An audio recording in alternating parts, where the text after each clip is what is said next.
Let's do this. Today we are going to take a Nationals winning Cindra list and go from baller to budget. I'm going to talk about the cards that make up the majority of the cost in the deck, the budget replacements, and the impact that has on the deck. This is just one Nationals in Thailand. There are 6 cards that make up the vast majority of the cost of this deck. First, we're going to start with the equipment. It's mostly legendary. So first off the bat, we have Blood Splattered Vest. So this contributes to the overall strategy of the deck in 2 ways: resource fixing and a soft on-hit effect through your daggers. There's nothing we can really do about the on-hit effect. And what I mean by that is there's a attention and thought process that your opponent has to consider when playing against somebody who's running this card. They have to think, if I don't block this dagger, they can gain a resource. Maybe that unlocks their turn in some way, yada, yada, yada. So that is a part of the equation that you are removing from the deck when you don't run this card. It's not massive. It's not game breaking. It doesn't mean the deck's bad, but it's not 0. You know what I mean? A budget replacement for this would be the card that I spoke about the other day, Old Knocker. It's at instant speed, so you don't have to break the combat chain to get the resource. Next one, Dragon Scalar Flight Path. This is the legendary Draconic leg piece. Dragon Scalar Flight Path lets you attack an additional time with the weapon or ally you use it on. Cindra doesn't really make a ton of use of that because your daggers go away and you're flicking them and everything like that. The 1 block, if you need that, you're just going to run Blade, Beckoner, Boots. This is from the Hunted as well. It's the best. It replaces Iron Rot, the best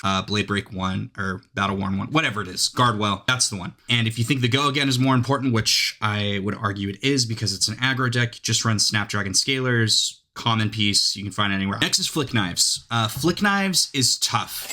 This is pretty core to the strategy and gameplay loop of Cindra because it keeps threatening your Mask of Momentum triggers if you're running that. And then also it just helps you extract value out of Cindra's ability natively, where you are throwing your daggers, you're swinging with your daggers, they go away, you bring them back. That whole loop, you're lowering the ceiling on that. It doesn't mean the deck is bad if you don't run it, but similar to Blood Splattered Vest, there is a reduction in ceiling and there's a reduction in pressure that the deck applies to an opponent that is kind of hard to quantify, that you need to take into consideration when playing this hero. The replacement for this is a common, also from the Hunted, called Danger Digits. It's literally the same ability as Flick Knives. It just can only be used once per game.